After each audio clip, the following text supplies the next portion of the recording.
Así que con ese mismo regocijo les invito a buscar en el Evangelio de Mateo.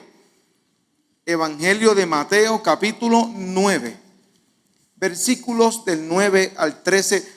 Voy a hacer una reflexión porque yo creo que hemos sido sobreabundantemente predicados. De verdad que esto ha sido hermoso. Mateo capítulo 9, versículos del 9 al 13. Cuando usted lo tenga puede decir un amén. Y vamos a leer la palabra en el nombre de nuestro Señor. Mateo capítulo 9, versículos del 9 al 13. Pasando Jesús de allí, vio a un hombre llamado Mateo, que estaba sentado al banco de los tributos públicos, y le dijo: sígueme.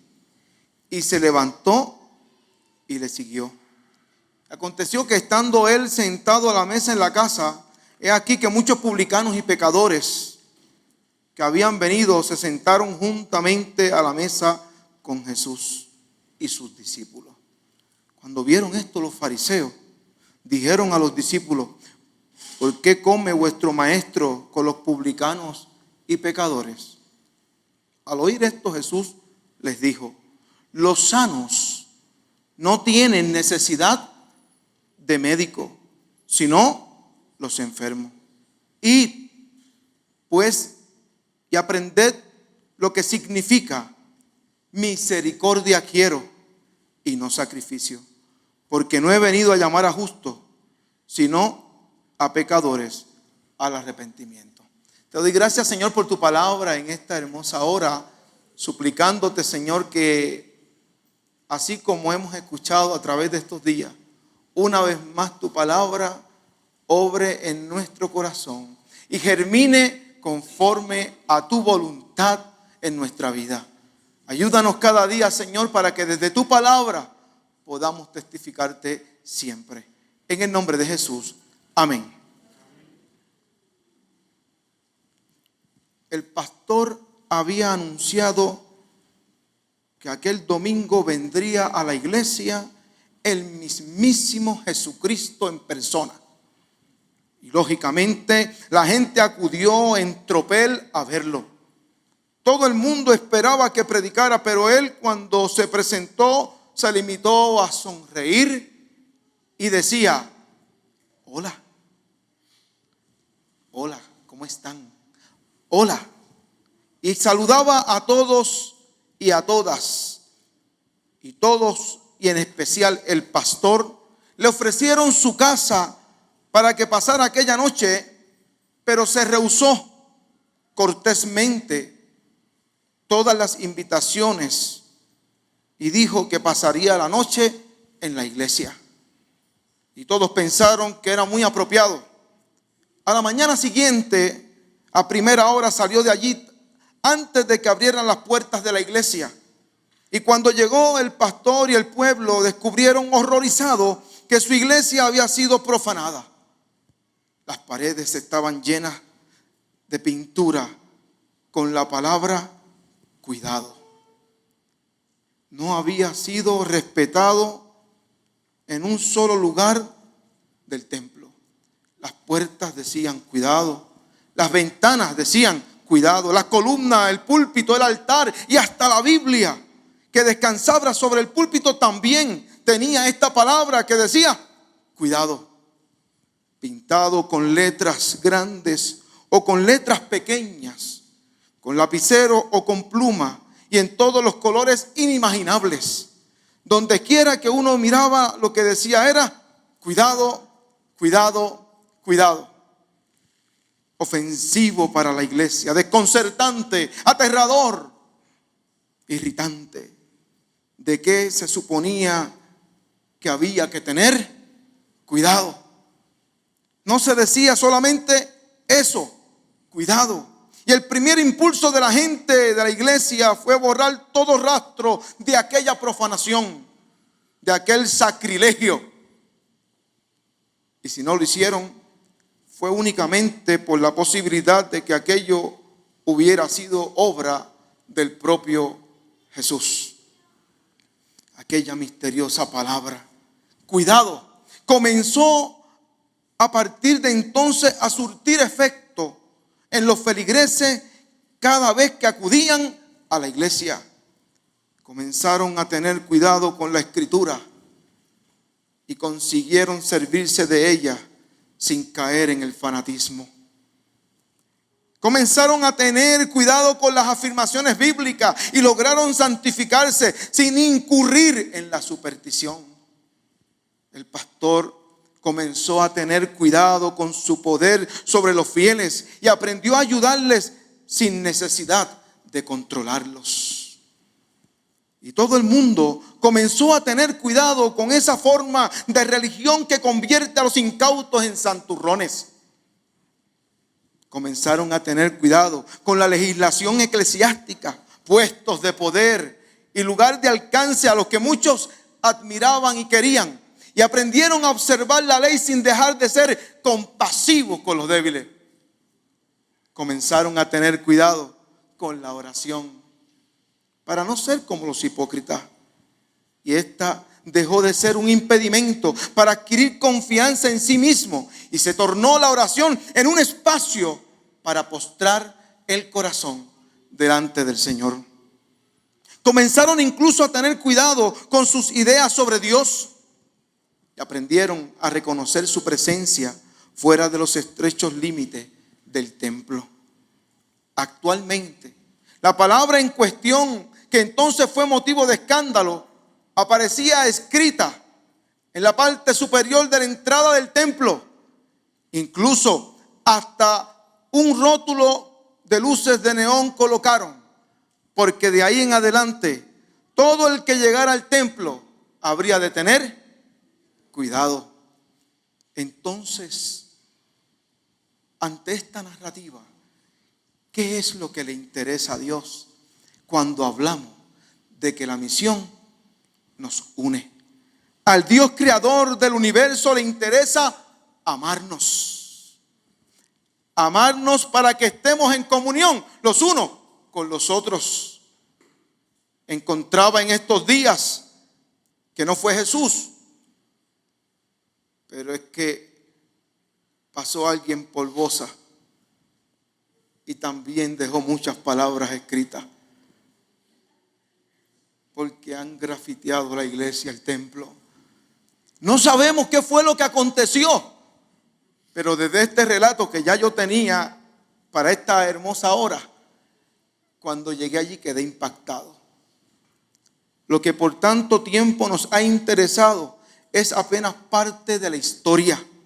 Dios quiere que seamos salvos porque a Él le interesa compartir su vida con nosotros.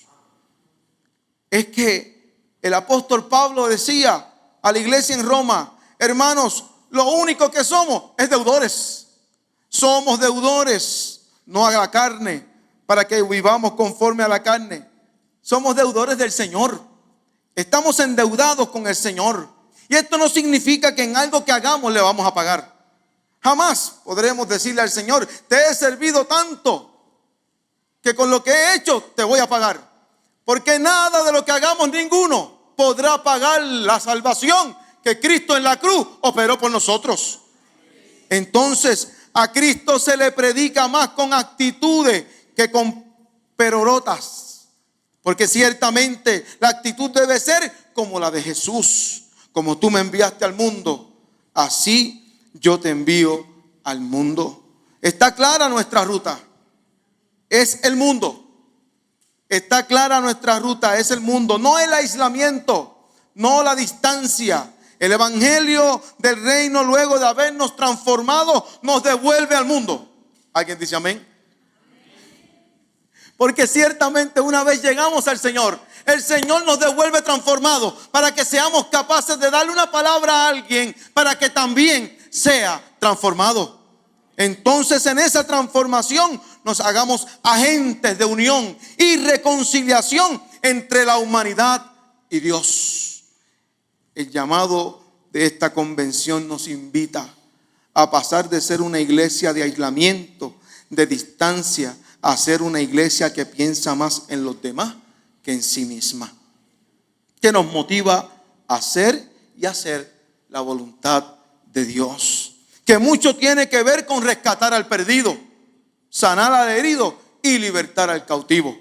El carácter de la iglesia, como llamado, como convocatoria de esta convención, es la unidad. Una iglesia con propósito cuyo interés trascendental se sobrepone a las paredes del templo. Ay, Puente Aranda se ha convertido en el escenario de una iglesia sin templo. Una iglesia que se reúne para decirle a la gente que donde se congregan 2 o 3 en su nombre, ahí está el Señor. Entonces no depende de la estructura, aunque necesaria, para que la gente escuche que Jesucristo sana, salva y viene otra vez. En estos tiempos hay que ver lo que Dios ve, al menos para nosotros tratar de discernir la voluntad de Dios en medio de nuestro caminar. La forma en que ven los fariseos no es la forma en que Dios quiere que nosotros veamos. Por nada del mundo, ellos estaban muy afanados con sus doctrinas, con sus leyes, con sus dogmas y con toda su estructura. Pero el término pecador no implicaba meramente ser y vivir una vida inmoral. Para ellos bastaba con que no fuese judío. Ya estaba declarado una persona pecadora. Me gusta mucho lo que Jesús hace con Mateo. En esta experiencia Jesús lo llama, y lo llama de allí, de la aduana, de estar cobrando impuestos. Pero cuando Mateo responde, no hace preguntas, no se demora. Respondió con una obediencia tan radical que el evangelista Lucas dice, él dejándolo todo se levantó y lo siguió. Estoy seguro que se llevó el lápiz, solo el lápiz, pues de lo contrario no tuviéramos el evangelio de Mateo. El lápiz al menos se lo llevó para seguir afirmando lo que descubrió en la buena noticia de Jesucristo. Es obvio que Jesús nos llama, y no llama a este publicano para ser uno de los 12 con miras a tener la aprobación de la gente. Jesús no necesitaba que la gente lo aprobara. Otras consideraciones estaban en la mente de Jesús, una de las cuales sería la prontitud para obedecer, costara lo que costara, siendo una de esas cualidades esenciales en el discipulado cristiano. Mateo entonces se reúne con sus amigos después que Jesús lo llama. Llegaron allí las personas más importantes de aquella comarca. Allí estaban reunidos, sentados a la mesa, y posiblemente no sabemos cuánto poder económico había junto allí. Lo que sí sabemos es que Jesús nunca rechazó esa invitación, porque Jesús nunca se va a fijar en la ropa que llevemos puesta. Jesucristo siempre va a mirar el corazón. Y más bien que mirar las costumbres de los judíos y mirar los prejuicios, Jesús miraba cómo estaba su corazón. No hacía distinción de personas. No las evaluaba por la apariencia exterior, sino por la condición de su corazón. Entonces demanda la misma disposición de cada uno de nosotros. Que nosotros sepamos que los fariseos juzgaban por las apariencias exteriores. Y me parece a mí que se escandalizan cuando ven que Jesús se sienta con todos aquellos pecadores en aquel momento. Su indignación fue mayor porque Jesús los había ofendido cuando les dijo a los discípulos que la justicia de ellos tenía que ser mayor que la de los fariseos. De lo contrario, no entrarían en el reino de los cielos. Imagínense ustedes cómo estaban de ardidos los fariseos. Para ellos el asociarse con los publicanos, Jesús entonces lo ubicaba en una clasificación pecaminosa. Es que los fariseos, en vez de dirigirse directamente a Jesús, se dieron cuenta que lo que hicieron fue que le preguntaron a los discípulos, ¿por qué hay gente que es incapaz de acercarse a Jesús? Porque el que mira a Jesús queda desnudo delante de su presencia. El que mira a Jesús sabe que no puede esconder nada. Entonces los oídos de Jesús estaban muy atentos para escuchar la crítica de cada uno de los fariseos. Notamos que cuando los fariseos se refieren a los publicanos y pecadores, están hablando en efecto de lo que significa ser un pecador. Todos los publicanos eran pecadores y el que se sentaba con ellos también. No olvidemos que nosotros también somos de la misma naturaleza. Toditos andamos en el mismo lugar. Jesús oyó y oye, por eso le responde. Entonces estaba advirtiéndole que estaba cenando con los publicanos y pecadores, porque ellos estaban dispuestos a reconocer su condición. Ellos sí estaban dispuestos a reconocer que eran pecadores. En contraste, los fariseos, por su orgullo y prejuicio, no querían reconocer su necesidad y no deseaban su ayuda. Pues hay gente que no se deja ayudar, una porque no entienden y otra porque su propio yo les ha ensordecido. En el segundo argumento, Jesús dice a los maestros de la ley que deben volver a estudiar el texto y les invita a traer a la memoria las palabras del profeta cuando les está diciendo: porque misericordia quiero y no sacrificio. Conocimiento de Dios más que holocausto. Lo que pide Dios de nosotros será como dice el profeta Miqueas: ¿con qué me presentaré ante Jehová y adoraré al Dios Altísimo? Me presentaré ante Él con holocaustos, con becerros de un año. ¿Se agradará Jehová de millares de carneros o de 10,000 arroyos de aceite? Daré mi primogénito por mi rebelión, el fruto de mis entrañas por el pecado de mi alma. Oh hombre, Él te ha declarado lo que es bueno. ¿Y qué pide Jehová de ti? Solamente hacer justicia y amar misericordia y humillarte ante tu Dios. Miqueas 6, del 6 al 8. Misericordia encajada en la compasión, en el perdón y en la aceptación. Porque si hay algo que descubrimos en la bondad de Dios, es que no tenía por qué mirarnos. Y su misericordia y su amor nos alcanzó. El término sacrificio ya es externo. Tiene que ver con eso exterior que parece, pero no es. Dios muy bien sabe que nuestra forma de hacer las cosas tiene que ser sincera, honesta. El Señor ya sabía quiénes eran hipócritas, quienes tenían un doble mensaje. No hay esperanza para alcanzar la misericordia y perdón de Dios hasta que el ser humano reconozca este hecho y abra su corazón a Dios. Entonces cada uno de nosotros es como dice Juan Carlos Manseis, dice: algunos tienen algo que se conoce como higiene religiosa, que se asemeja a los códigos legalistas, donde están más pendientes a no contaminarse que tocar a los demás. Más allá de lo que nos une, nos enfocamos en lo que nos desune.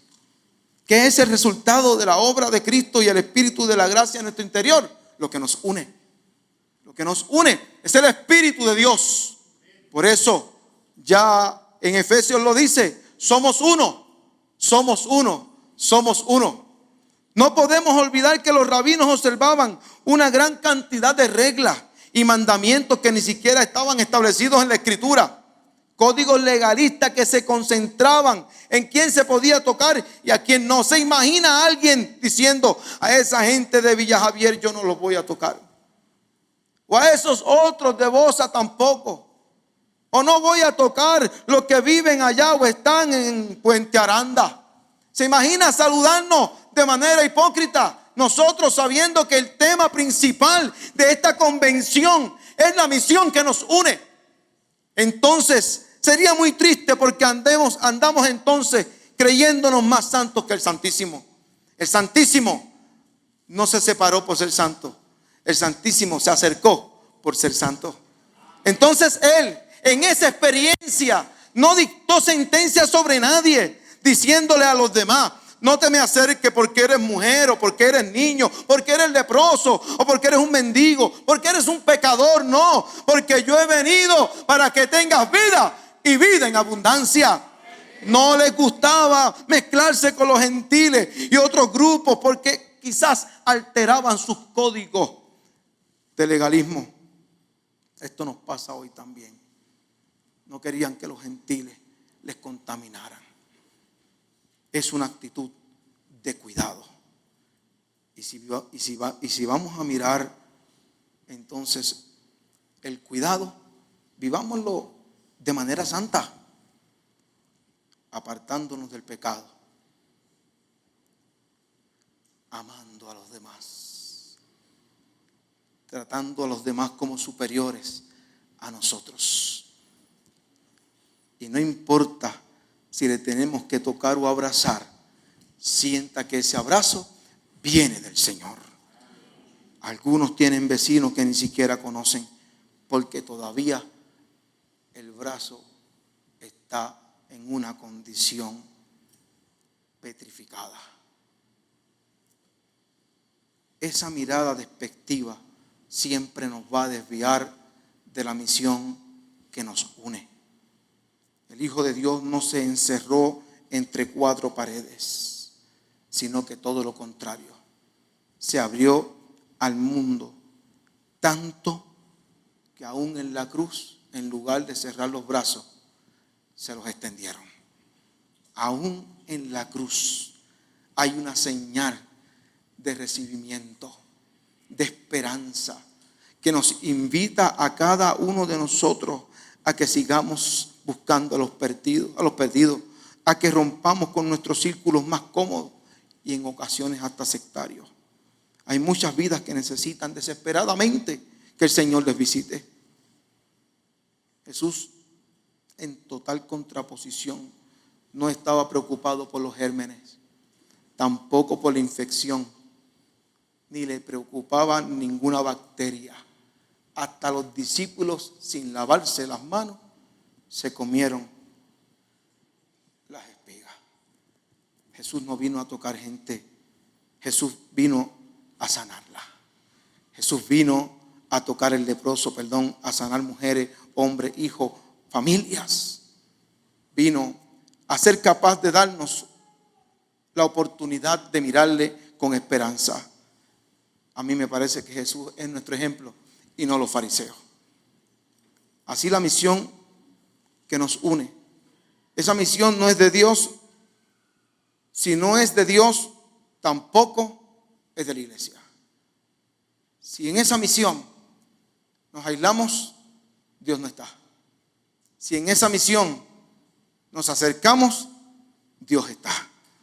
Por ello nos corresponde afirmar la iglesia que nos une, manteniéndonos alertas, todos y todas en esta hora, muy alertas, como hemos visto y como vimos en la iglesia primitiva, que simplemente teniendo todas las cosas en común y compartiendo todo lo que tenían con sencillez en el corazón, había un obrar de Dios tan poderoso que Roma no lo aguantó. Entonces, no fueron ellos, fue que se convirtieron en instrumentos de Dios en la misión que nos une. Devolvámosle a la sociedad la frescura del evangelio, es decir, que sea buena noticia, que la gente pueda encontrar algo en la iglesia para disfrutar. Desde la mesa, no olvidar que todos están invitados, que es abierta y que está condicionada por la misericordia de Dios, por amor, pero sobre todas las cosas por un amor extravagante en la misión que nos une. Y concluyo: 1, seamos portadores desde ese balón que hablaba el pastor, que nos corresponde, de un evangelio que derrumba los muros. Seamos proclamadores y maestros, como nos decía el pastor Mario, pero también sigamos siendo estudiantes del Señor. En esa misión que nos une, también utilizaremos, como nos decía el pastor Eliezer Ronda, las estrategias más extraordinarias para que la nueva generación y todas lleguen a los pies del Señor. Tracemos todos los puentes habidos y por haber, como decía el pastor Geraldo, sobre lo que nuestros pasos, en lugar de distanciarnos, nos unan cada día. Que siempre tengamos, como decía nuestro pastor general en esta mañana, buena noticia para vivir desde la esperanza y no desde la frustración. Sintamos entonces la oportunidad de sentarnos a la mesa por la misión que nos une. Y esa misión es Jesucristo. Hoy esa misión se cumple, no porque se haya concluido, sino porque el Espíritu se sigue revelando y provocando la unidad, dándonos la oportunidad de celebrar esta convención, donde jamás un fariseo la celebraría, donde jamás un fariseo pudiera sentarse, porque esta iglesia de Puente Aranda ha hecho un templo donde jamás un fariseo adoraría. Puente de Aranda ha contrarrestado toda perspectiva, tanto así que el pastor ha llegado a este lugar e hizo lo que había que hacer siempre. Un día unos hicieron del templo cuevas de ladrones y lo hicieron un comercio. Hoy el pastor de Puente Aranda, nuestro pastor Miguel y Milena, han hecho de un centro comercial la casa de Dios. Y como han hecho eso, han establecido que cuando alguien le pregunta, ¿podrá poner mesa el Señor en el desierto? Desde allí, entonces Miguel, Milena, la iglesia en Colombia sepa que donde quiera se puede colocar una mesa y se puede predicar a Cristo. Que Dios les bendiga.